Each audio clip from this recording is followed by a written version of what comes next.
Olá, boa noite. Bom, como combinado, estamos aqui para começar a nossa live e muitas perguntinhas chegaram, muitas respostas, muito estudo, muito rabisco nessa folha para a gente começar a conversar sobre esse processo de avaliação diagnóstica na escola e também sobre o retorno às terapias, certo? Bom, estou esperando aí o pessoal entrar.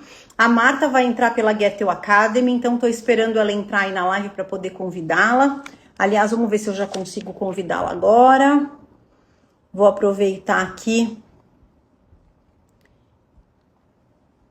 e fazer isso enquanto você. Acredito que a maior parte das escolas já começaram, né? Principalmente as escolas particulares. Eu sei que as escolas. Olá, Marta. Oi, Di. Tudo Peraí. bom? Tá com som? Tá sim. Tá. Então, eu sei que a maior parte das escolas particulares já voltaram, as escolas públicas devem ter começado com reuniões essa semana, pelo menos as escolas municipais, as estaduais, as que já começam com escola, com aula, e fazem esse planejamento lá no período do carnaval. Então, cada uma das escolas tem uma organização diferente, né, Marta? Então, dependendo se é particular, se é pública, se é estadual, se é municipal, cada uma tem a sua organização, mas o que a gente sabe é que, independente da estrutura hierárquica dessa escola, de quem rege as regras e tudo mais, a gente sabe que todas precisam fazer as avaliações diagnósticas das crianças, precisam ou tem crianças que precisam ser encaminhadas, ou crianças que já fazem acompanhamentos terapêuticos.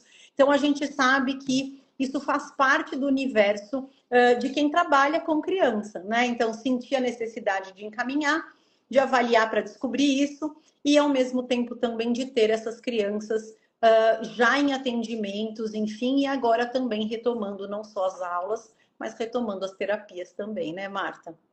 Isso. E também eu acho que é importante porque não só a preocupação das escolas em observarem, e a gente vai tentar detalhar um pouquinho isso, mas é importante que, mesmo que o paciente já era o ano passado atendido pelo profissional, seja psicólogo, físio, psicopedagoga, psicoterapeuta, qualquer um profissional, quando há o retorno das férias, a gente faz uma nova reavaliação para ver como essa criança chegou depois das férias, para a gente ajustar o plano terapêutico que a gente tinha antes das férias. Exato, é isso aí.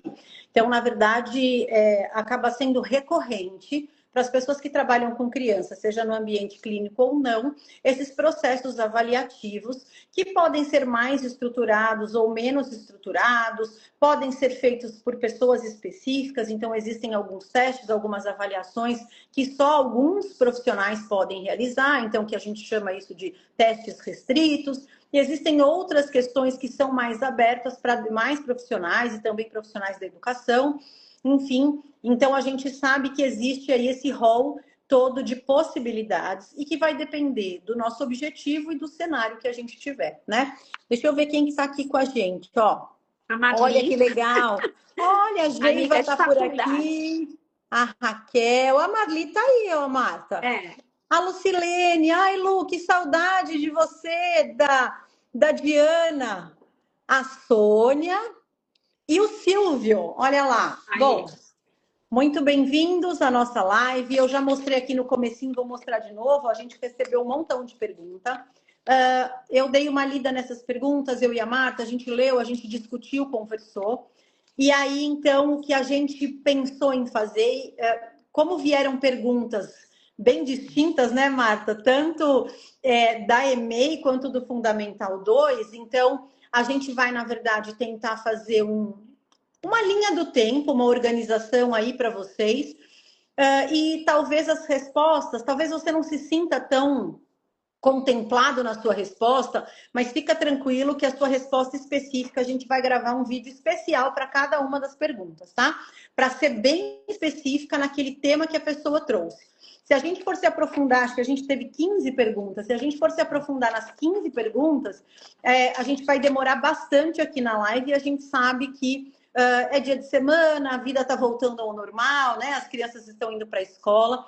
Então, acho que é importante a gente fazer essa cronologia e essa linha do tempo, organiza um pouquinho e sana um pouquinho essas dúvidas nesse momento, e aí depois a gente vai fazendo um vídeo individual para cada uma das perguntas, e aí a gente pode se aprofundar mais nos assuntos que trouxeram para a gente. Né? Então, acho que eu já comecei falando das etapas da escola, então desde a EMEI até o Fundamental 2. Vamos lá. Para lembrar que a gente vai deixar essa live gravada no canal do YouTube da gente. Então, quem não puder assistir ou quiser rever, vai estar lá gravada depois. Isso, a gente vai colocar lá e vai colocar aqui no Instagram também, tá? Então a gente deixa por aqui também. Então vai ficar tanto aqui no Instagram quanto lá no YouTube. E aí também aproveitando já lá no YouTube já tem outros vídeos. Então se você tiver interesse, vai lá, se inscreve no nosso canal, já ativa as notificações para você receber toda vez a informação de um vídeo novo.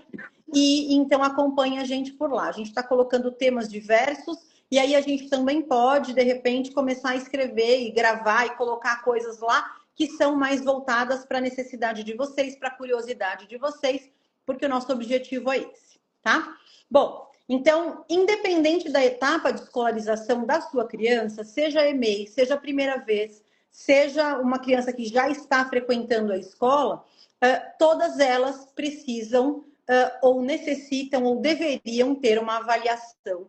E aí, então, a gente acho que já pode começar, né, Marta, diferenciando esse processo de avaliação que acontece na escola e que acontece na clínica, tá? Então, existe avaliação nos dois lugares. O objetivo é sempre aprimorar, melhorar e fazer com que a nossa criança avance. Mas os objetivos de cada um desses ambientes, ele é um pouquinho diferente. Os recursos que a gente utiliza em boa parte das vezes também é diferente, tá? Então, vai depender do ambiente que a gente está. Então, se eu estou na escola, a minha avaliação ela é muito mais voltada aos conhecimentos conceituais. Então, por exemplo, eu estou no terceiro ano, eu sou uma professora do terceiro ano do ensino fundamental 1, e eu sei que nesse meu ano de trabalho eu vou introduzir na matemática o conceito de divisão. Para que a minha criança consiga fazer divisão, ela precisa saber somar, subtrair, multiplicar. Então, o ideal é que lá no começo do ano eu faça uma avaliação com as minhas crianças, tentando entender em que pé essas crianças estão. A gente sabe que toda escola tem o seu currículo do ano série, que a nossa criança está matriculada, tem um material didático que foi desenvolvido propriamente para aquela turma, para aquela idade, mas a gente sabe que nem todas as crianças alcançam os mesmos objetivos da mesma forma. E considerando, inclusive, que tem crianças que fazem aniversário no começo do ano e tem crianças que fazem aniversário no meio, final do ano. Quando a gente está lá no nosso processo de desenvolvimento, essa mudança de idade pode ser meses, mas ela é impactante para a nossa forma de lidar com esses conteúdos. Então, a gente também precisa levar isso em consideração. Mas a gente avalia muito mais essas questões de conhecimentos conceituais. A minha criança sabe ler? Por qual via de leitura ela faz essa leitura? Ela lê palavras simples? Ela já consegue ler palavras já que contenham sílabas complexas? Ela consegue interpretar um pequeno texto? Qual é o tamanho desse texto? É uma frase? É um parágrafo? Ela só trabalha com informações explícitas ou ela já consegue buscar informações implícitas no texto? Então, todo esse processo especialmente de leitura e escrita e de raciocínio matemático, é importante que as escolas considerem nas suas avaliações, porque esses são, a gente pode dizer, a base, o carro-chefe para todas as outras habilidades e trabalhos que vão acontecer na escola. Então, é importante que a gente pense nisso. E aí, Marta, conta então um pouquinho para a gente como é que funciona na clínica essa avaliação. Então, uma coisa que eu acho que é importante é que sempre, pensando no que a Bianca falou, o professor está analisando cada criança, mas inserida num coletivo, porque ele dá aula para um grupo. No caso da terapia, independente de qual é a terapia, você pode ser psicólogo, fono, psicopedagoga, enfim. já é um atendimento individualizado e a gente acaba tentando avaliar e observar quais são as demandas específicas que aquela criança necessita. É uma visão um pouco mais específica. Agora, esse início de ano, ou até mesmo no final de ano, para quase todos os terapeutas, acaba tendo um boom de procura. Porque muitas vezes, quando se fazem as últimas avaliações no final do ano letivo, as escolas chamam os pais e fazem os encaminhamentos. E aí, alguns pais já procuram no final do ano, para já deixar engatilhado para o início do ano a agenda. Mas muitos pais falam, tá chegando as férias, vou deixar para ver isso a partir de final de janeiro, comecinho de fevereiro. Então, muitas vezes, culmina isso. Mas ele está fazendo avaliação diagnóstica na escola, você precisa fazer avaliação? Sim. Cada profissional que vai atender a criança tem a especificidade da sua avaliação. No meu caso, por exemplo, uma avaliação fonoaudiológica, ela pode ser complementar com a avaliação psicopedagógica, mas não é igual.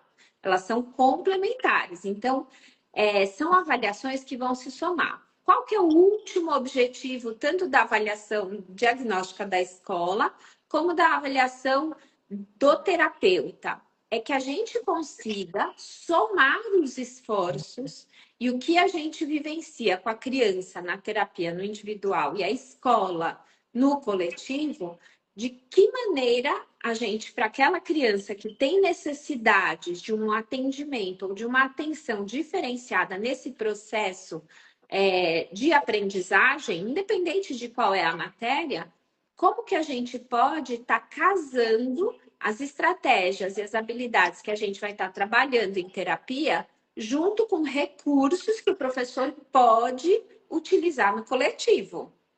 Então, basicamente, o objetivo é a gente juntar forças e, com isso, também mostrar para a família o que é importante que a família faça em casa, porque também tem o seu papel. Então, são 3 pontas de um triângulo em que a criança está no centro. O nosso objetivo é a criança, só que cada um de nós vai estar de um lugar diferente, trabalhando e favorecendo esse desenvolvimento. Exato, e acho que tem uma diferença também crucial para entender que o diagnóstico, essa avaliação diagnóstica escolar é um diagnóstico em que faixa, quando a gente pensa assim, um percurso, né? Então, a criança, no período de escolaridade, ela tem um percurso. Nesse percurso tem um começo, um meio e um fim. Então, ele começa ou na creche, na educação infantil EMEI, então começa lá. Algumas já chegam para o fundamental direto, e então a gente vai. E cada criança tem uma linha de chegada. Então, tem aquela que para no ensino médio, tem aquela que faz um técnico, tem aquela que faz a faculdade, tem aquela que extrapola e faz pós-graduação, mestrado, doutorado, enfim. Então, a gente tem uma linha, uma estrada.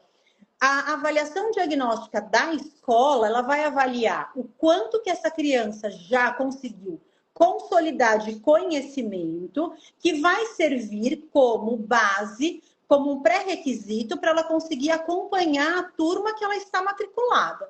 E aí, então, se essa criança, por exemplo, nesse exemplo lá que eu dei lá no começo, então eu vou introduzir o conhecimento, a operação matemática divisão. A minha criança precisa saber somar, subtrair e multiplicar, certo? Eu vou fazer, então, um processo ali de avaliação das operações matemáticas básicas. E aí eu descubro que boa parte da minha turma não sabe multiplicação. Então, eu posso começar a divisão já sem a minha turma saber multiplicação? Com certeza vai ser um fracasso. Então, o ideal é que eu dê um passo atrás, retome esse processo e consiga, então, colocar ali mais ou menos todas as crianças no mesmo ponto, no mesmo nível ali de entendimento e de compreensão dessa habilidade para que a gente possa caminhar juntos. E a gente não precisa de nenhum diagnóstico. Ela se chama avaliação diagnóstica, porque, na verdade, eu vou estar verificando, é uma verificação. Mas não é diagnóstico no sentido de uma patologia ou de uma condição específica ou de um transtorno de aprendizagem. Agora, boa parte das crianças que vêm para o atendimento multidisciplinar e clínico, boa parte dessas crianças já passaram por situações em recuperar os conhecimentos escolares com reforço escolar, já fizeram algum tipo de aula de reforço, e são crianças que continuam tendo muitas dificuldades. E aí acaba chegando para a nossa avaliação clínica, que, como a Marta já bem explicou, é uma avaliação multidisciplinar. Então, a fono vai avaliar a parte dela, a psicopedagoga a parte dela, a psicóloga a parte dela. Existem situações e condições que nós somos um ser humano só. A gente divide didaticamente para facilitar algumas coisas. Mas existe, sim, um entrelaçar de conhecimentos entre todas as profissões e toda essa equipe multidisciplinar. Mas cada um tem o seu foco específico nessa avaliação. E na somatória de todos esses olhares, que também vamos incluir aí o olhar da professora, que é super importante, o olhar da família, que também é super importante, a gente consegue levar dados importantes para que a fono, a psicóloga, o neurologista, ou o psiquiatra, o pediatra que acompanha essa criança possa dizer, olha, diante de todos esses indícios e essas informações que eu recolhi, a gente pode dizer que existe esse ou essa condição, tá? Nem toda condição é feita por um teste fácil de se detectar, né? Do tipo, eu vou lá, faço um teste de Covid e descobri que eu tenho Covid.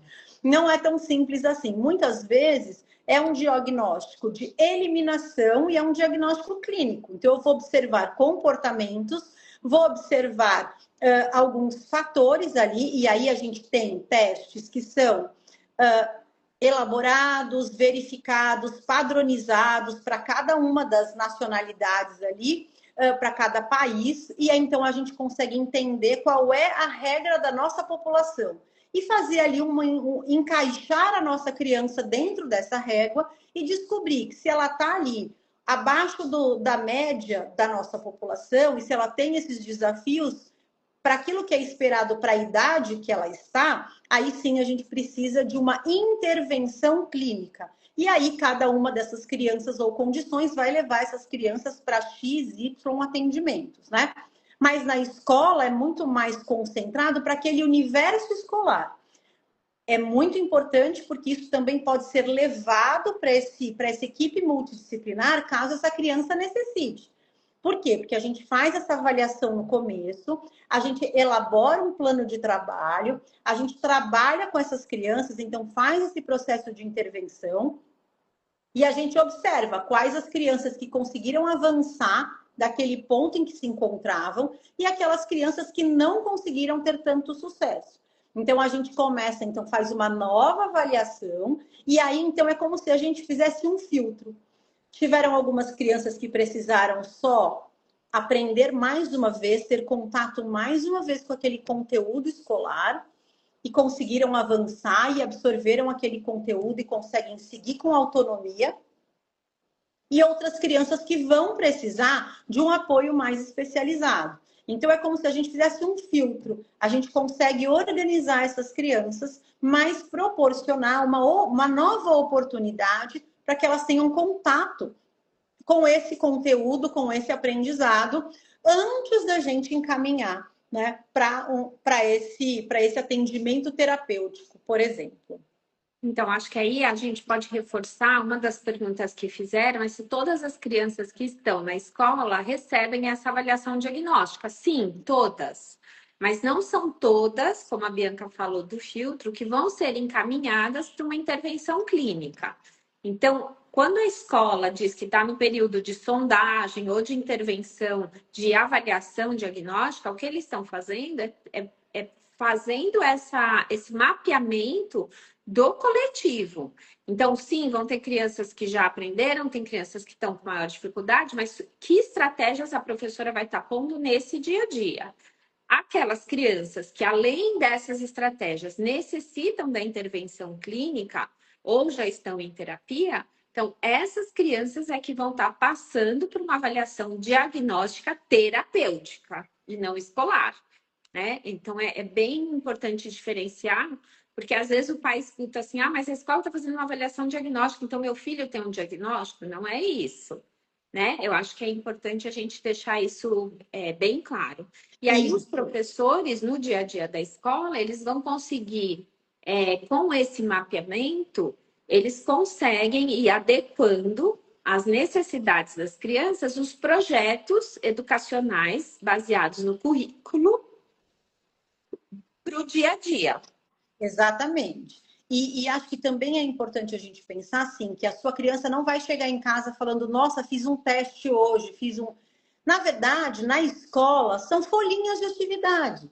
Muitas vezes, aí talvez vocês possam se lembrar, no início das aulas, se a gente perguntar assim, filho, você usou o livro hoje? Ele vai falar, não, a Pro nem abriu o livro, nem olhou o livro. Então, nesse começo, muitas vezes, a professora não vai utilizar o livro didático porque ela vai dar essas folhinhas de atividade que, na verdade, é essa verificação. Aquilo que a criança sabe fazer sozinha, aquilo que a criança precisa de ajuda. Qual foi o tipo de erro que essa criança teve? Então, esse erro é um erro de estratégia? É um erro de conhecimento do procedimento? Então, como é que foi esse erro? Então, eu pedi para a criança escrever uma frase. Essa frase tem pontuação? E aí, claro, que para cada série, para cada grau de dificuldade, a gente vai ter ali uma exigência e um parâmetro. Então, se eu estou falando de uma criança que está em processo de alfabetização, eu não posso me concentrar especialmente em erros ortográficos. Porque se essa criança está no processo de alfabetização, eu tenho que observar outros elementos. E aí, então, a gente pode observar se aquela frase, se aquela fala tem coerência, tem coesão, tem orientação temporal, mesmo que venha escrito com erros ortográficos. Agora, dependendo da fase, da etapa, do ano escolar que essa criança esteja, se ela vier com muitos erros ortográficos, com espelhamento de letras, com outras questões que aparecem, aí então isso já é um sinal de alerta de uma dificuldade maior ou talvez de uma condição específica que possa ser um transtorno de aprendizagem. Então, a gente começa a fazer esse mapeamento, essas observações, que muitas vezes são observações sutis, que os pais não conseguem perceber. E muitas vezes vêm erros ali na folha de atividade das crianças, e esses erros são importantes para que esse professor consiga saber sobre esse parâmetro, sobre essa criança. Então, muitas vezes a gente, e aí só abrindo um parênteses aí, muitas vezes a gente corrigir toda a lição de casa da criança e não deixar que nenhum erro volte para a escola, pode ser também um certo problema, vamos dizer assim, porque essa professora precisa saber naquele momento de autonomia. Dependendo da etapa, muitos conteúdos são trabalhados coletivamente. E muitas vezes as crianças fazem o registro coletivo. Então, primeiro tem uma elaboração de uma resposta, uma conversa sobre isso. A professora registra na lousa e a criança registra no seu livro. Às vezes tem professora que tem lá o carimbinho do correção coletiva, né? Então, se você é mãe e pai, dá uma olhadinha aí no livro do seu filho, talvez você vá ver esse carimbo aí. Então, se existir isso, significa que a sua criança pode ter contribuído oralmente, mas na hora de escrever tá tudo certo, porque ela copiou da lousa o que a professora escreveu.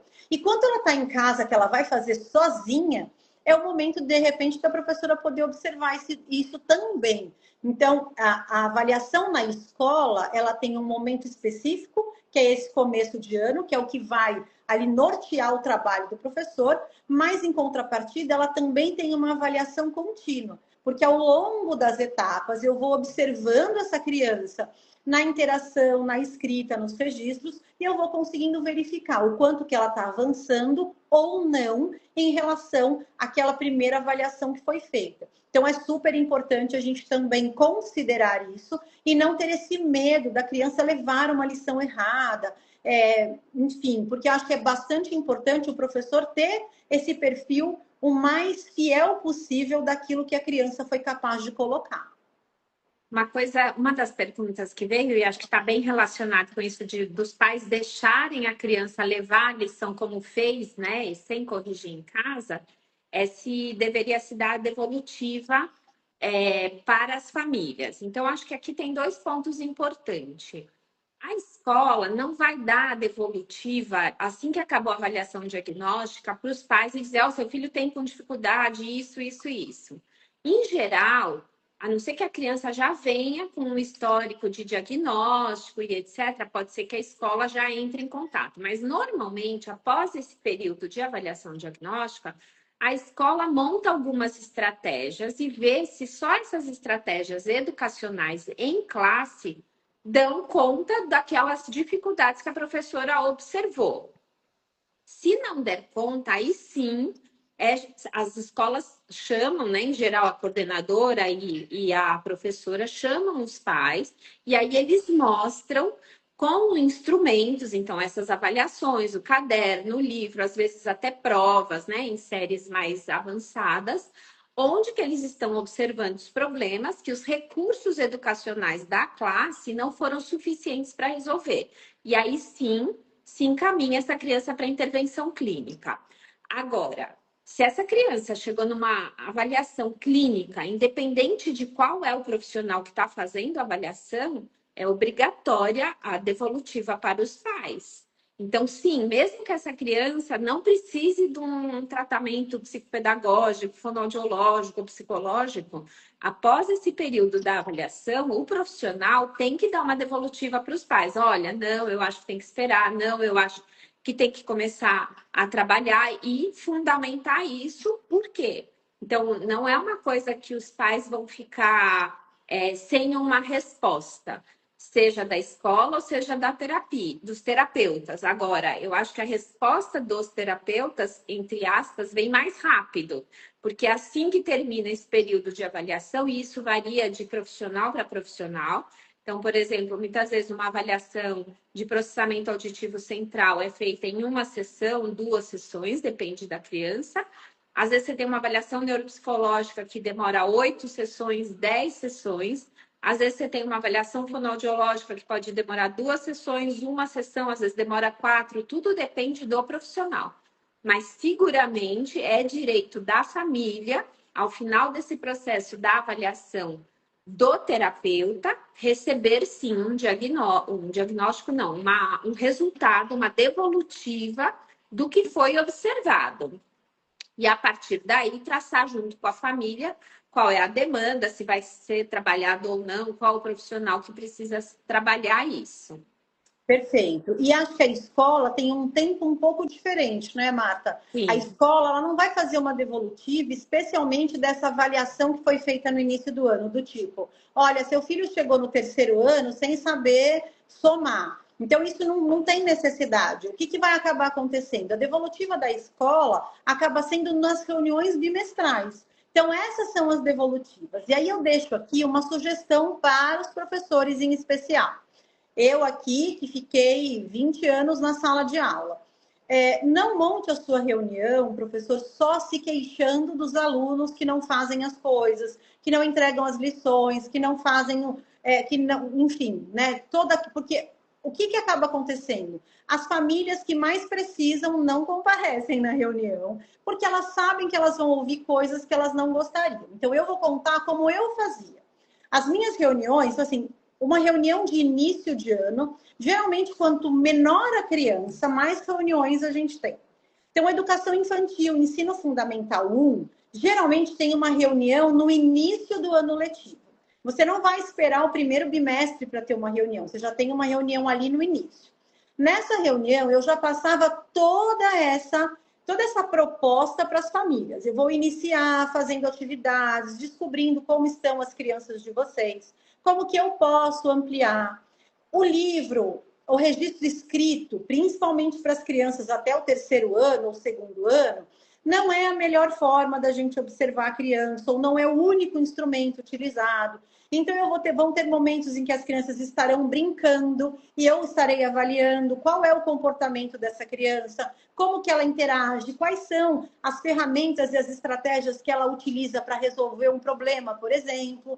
Então, eu vou traçando com a família esse entendimento de que não é só a prova lá do bimestre que vai vir naquele saquinho de atividades que vão dizer para mim, né, quem é aquela criança ou qual é a capacidade daquela criança.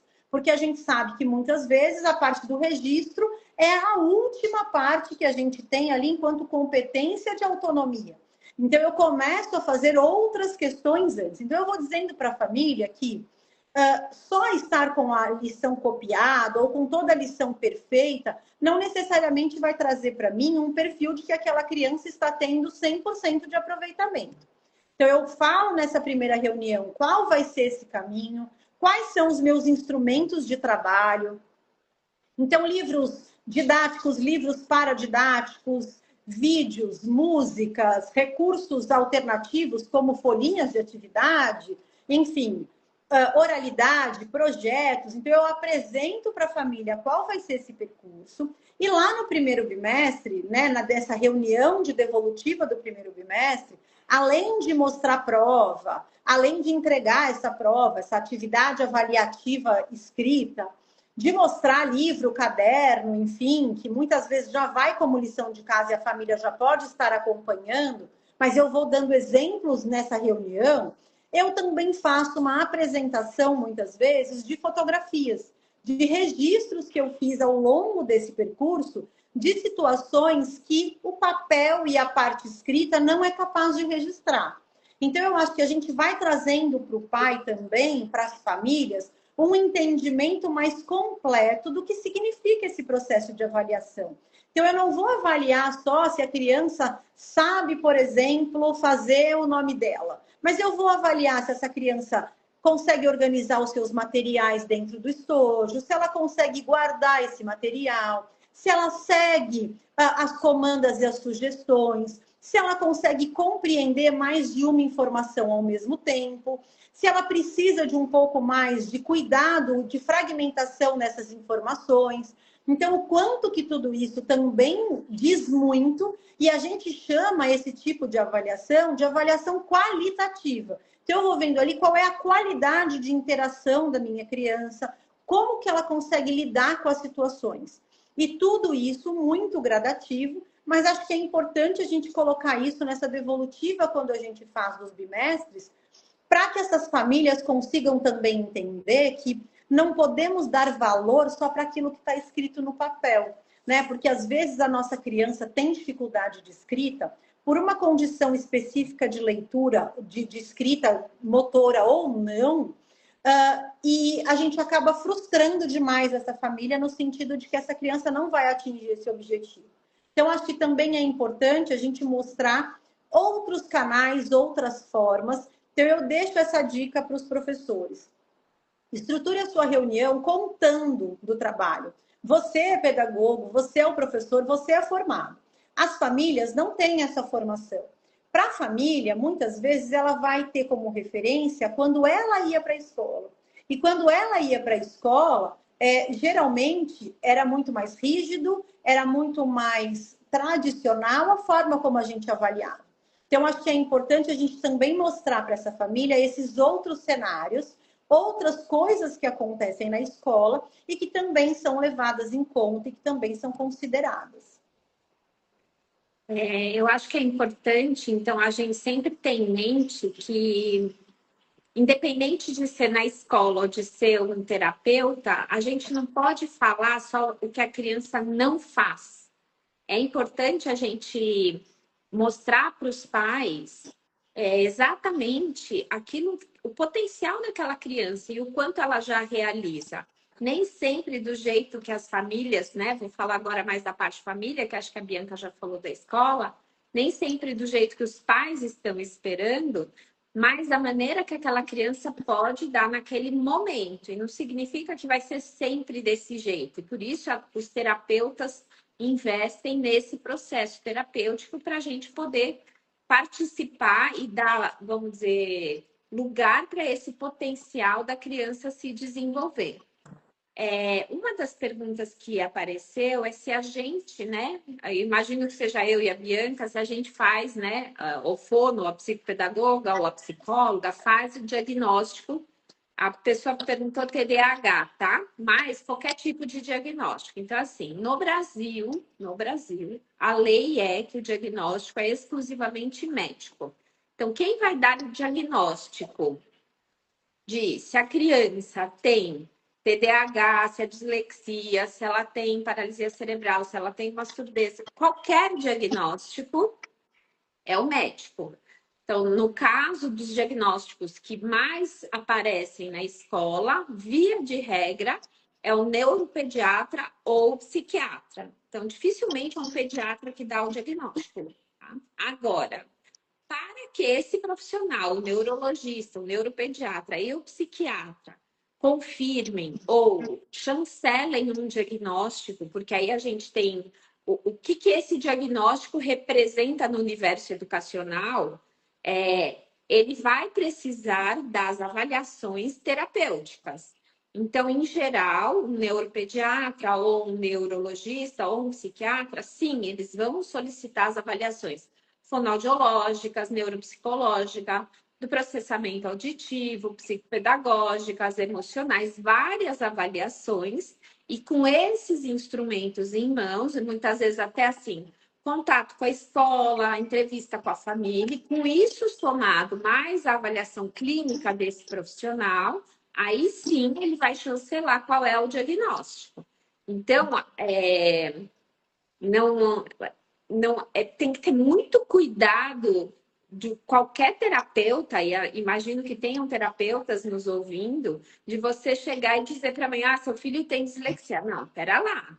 A gente pode fazer a nossa avaliação e a gente pode até ver alguns indícios de um transtorno de leitura escrita ou de um transtorno de aprendizagem.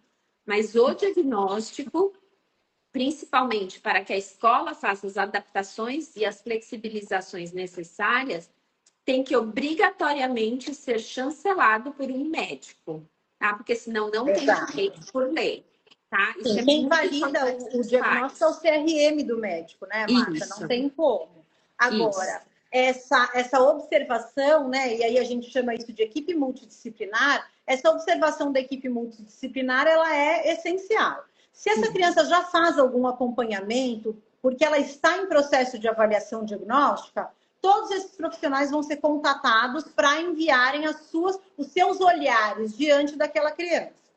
A nossa criança, como nós também, não somos os mesmos em todos os lugares. Porque dependendo das demandas daquele ambiente, eu vou reagir de um jeito diferente ou não.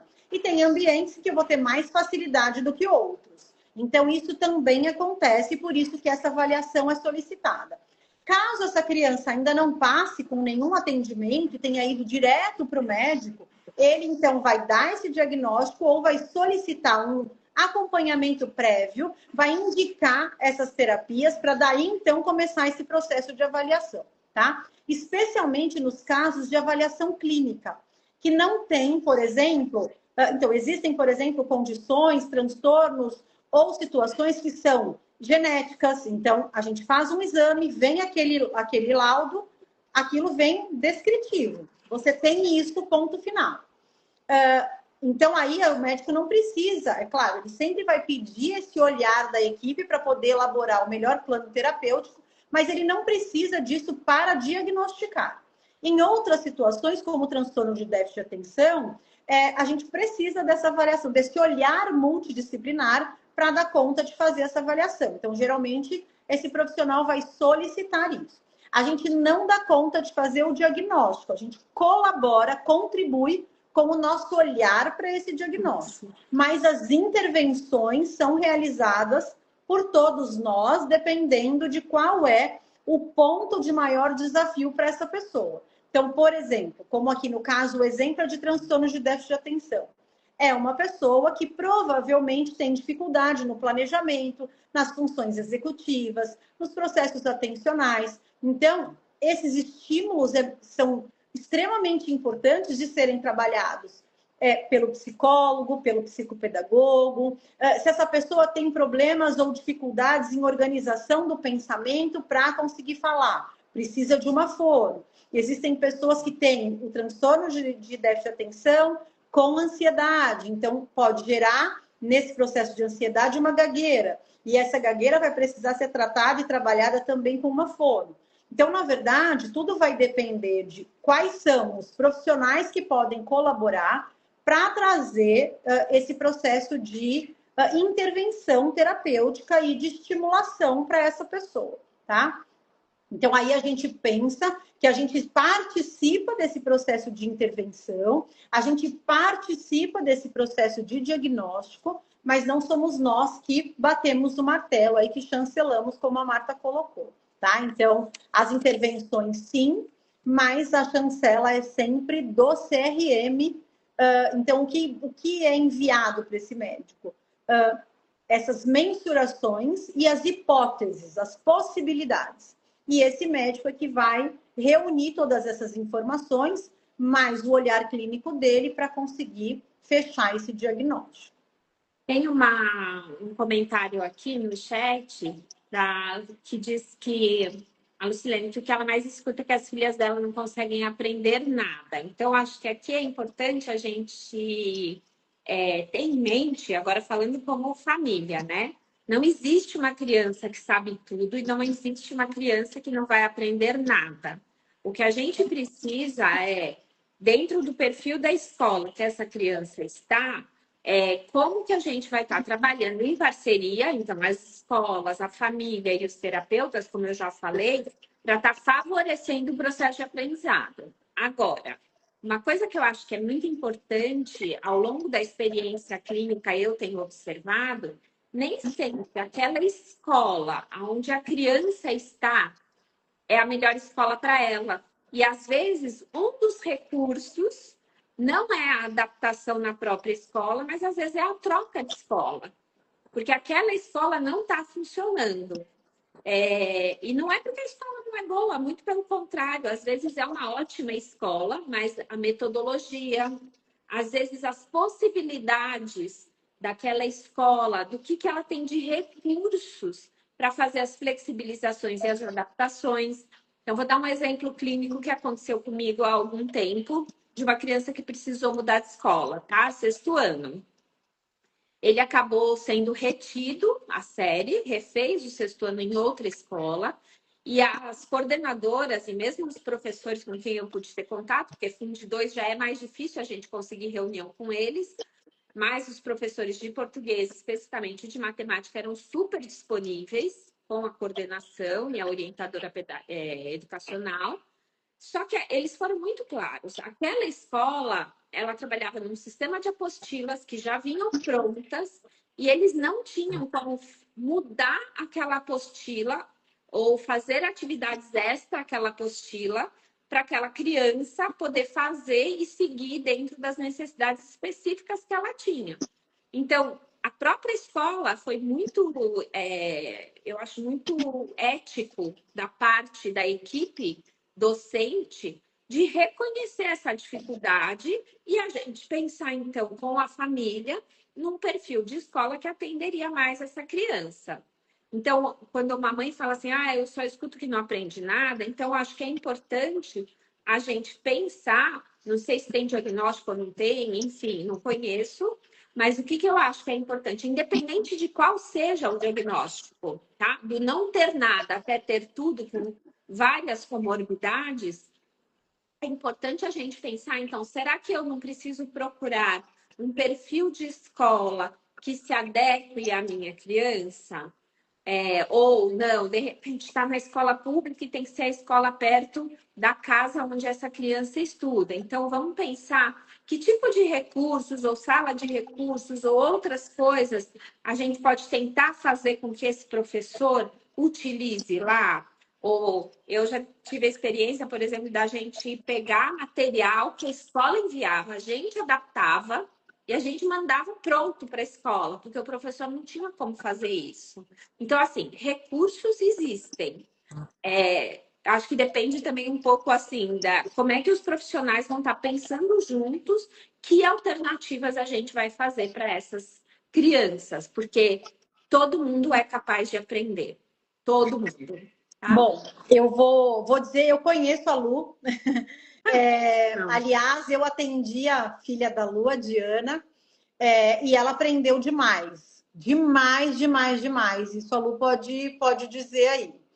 Eu acho que existe esse cenário que a Marta trouxe, que é um cenário muito mais simples de resolver, mas existe esse cenário de que realmente a gente também tem um lado de que existe uma dificuldade muito grande por parte dos profissionais de entenderem qual é o melhor caminho de acessar a inteligência e a capacidade daquela criança. Muitas vezes existe esse desafio, e aí, somado ao desconhecimento, ao despreparo e a infinitas outras situações que podem ser consideradas, que impedem que essa professora seja o melhor que ela pode para aquela criança naquela situação. Eu acho que é muito complexa essa situação, né? E eu entendo o quanto isso é frustrante para você como mãe, ouvir algo desse tipo, vendo que nos processos terapêuticos as suas meninas se saem muito bem. Então, ela tem gêmeas, 2 meninas, a Clarice e a Diana, e as 2 meninas se saem muito bem nas terapias, e as 2 meninas conseguem sim muito bem. Mas existe sim a questão de ter a dificuldade, ter o desconhecimento e, infelizmente, como a Lu acabou de colocar aqui, também falta boa vontade de muitos professores de fazer acontecer, tá? Então, a gente não pode negar que todos esses fatos, eles existem, e que eles podem ser bons e ruins dentro da mesma unidade escolar, porque vai depender de quem é o professor que abraça a causa e que faz acontecer e que faz diferente na sala de aula, tá? Então, eu sinto muito por isso que está acontecendo com você e falo dessa posição de que saí da escola pública e que estive lá e me dediquei absurdamente para fazer acontecer por todas as crianças que passaram pela minha mão. E acho que a gente não pode desistir. A gente precisa continuar insistindo, insistindo, insistindo. Por mais que pareça má vontade, que a gente não tenha apoio, que a gente não receba essa informação, a gente não receba essa boa vontade, esse acesso, a gente precisa continuar tentando. Porque se a gente parar de tentar, a gente vai desistir e aí a gente não consegue nada, né? O não a gente já tem. Então, eu acho que a gente precisa continuar, a gente precisa seguir exigindo algumas coisas que não são de direito. E a gente precisa, sim, continuar. A luta é muito cansativa, é muitas vezes desanimadora, mas a gente precisa, sim, e que a gente possa uns apoiarmos os outros para fazer isso dar certo, né, Lu? Então, acho que a gente precisa continuar tentando. E o que eu falava quando eu era coordenadora da escola, eu fui coordenadora da educação infantil até o Fundamental 2 em escolas diferentes. E quando eu fui coordenadora, o que eu falava para os professores é o seguinte: a normalidade é transitória. De certa forma, a gente se resguarda no nosso pedestal de pessoa normal ou pessoa sem deficiência, e a gente se coloca nessa posição como se eu já tivesse passado por todo o risco que existiu na minha vida. Então, eu já nasci, eu já cresci, então agora eu tô segura para sempre. Muito pelo contrário. Então, que a gente possa, e é isso que acho que eu tenho como perfil de vida, como desejo, e a Marta também, é de que a gente possa dar o nosso melhor no sentido de fazer com que a gente consiga convencer o outro a transformar o mundo num lugar melhor, seja para mim, para um familiar meu, ou para um paciente que eu atendo, ou até mesmo uma pessoa desconhecida. Então, que a gente possa fazer esse mundo melhor, que a gente possa fazer isso ser diferente. E que se a gente tiver que arregaçar as mangas e ficar falando, ajudando, colaborando, que a gente possa ser esse instrumento para ajudar nessa mudança, sabe? Porque isso me dói e já me doeu muitas vezes. E não vou cansar de sofrer por isso, porque eu acho que a gente precisa fazer o melhor para todas as pessoas e não só para aquelas que é mais fácil para a gente de lidar. E uma coisa que eu acho que é importante é a gente ressaltar que muitas vezes tanto as famílias como os professores falam, mas o que é que eu faço com a criança que tem TDAH? O que é que eu faço com a criança que tem o diagnóstico de dislexia? E para nós terapeutas é uma posição difícil.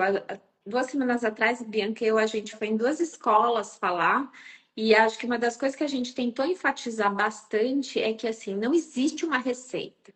Cada criança é uma. Então, o educador e mesmo o familiar, ele tem que pensar que os filhos não são todos iguais. Cada um é um. E cada um tem o seu ritmo. Então, como que aquela criança, para o professor, como que aquela criança, como a minha criança aprende? Qual é o melhor recurso que eu posso utilizar? Como eu posso favorecer isso?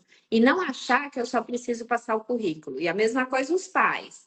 Então, a gente fala muito, a responsabilidade é da escola, não. As famílias hoje quase não conversam mais, as famílias não descrevem o dia a dia, não se tem mais um diálogo, um enriquecimento, programas diferentes. E não, a gente não está falando de viajar para hotel caro, não é nada disso, a gente está falando de ir num parque, que é gratuito. É ir andar de bicicleta, por exemplo, na Paulista, que está fechada, a gente não está falando de coisas assim. Então, eu acho que são duas pontas. Voltei. Bom, descobri que o vídeo caiu.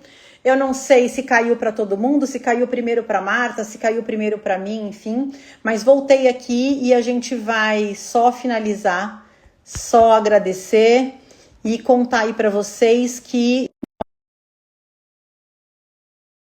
então gravar as respostas individualmente, todas as 15 perguntas que nós recebemos, né? Bom, voltamos, né? Só nos despedirmos, já que não sabemos quem caiu primeiro, como foi que aconteceu. Mas, enfim, acho que a gente quer agradecer. Agradecer vocês que ficaram com a gente, que mandaram as perguntas. Espero que a gente tenha conseguido, pelo menos, dar aí um panorama geral para vocês. Mas aguardem, todas as respostas vão sair em vídeos únicos e a gente vai postar aqui no Rios para vocês, tá bom? Então, aí as respostas vão ser mais profundas, vão ser mais personalizadas, vamos dizer assim, e aí a gente finaliza com esse recadinho, com esse agradecimento e dizendo para vocês que a gente volta aí com as perguntas. Então, aguarde que a sua resposta vai sair aí bem completinha, né, Marta? Isso, quem tiver mais perguntas, sim, pode mandar para a gente responde, não tem problema nenhum, ou nos contatar. Isso mesmo, vai ser um prazer. Muito obrigada, um beijinho. Obrigada, boa noite, boa uma semana. ótima semana aí para vocês. Tchau, tchau. Ótima semana.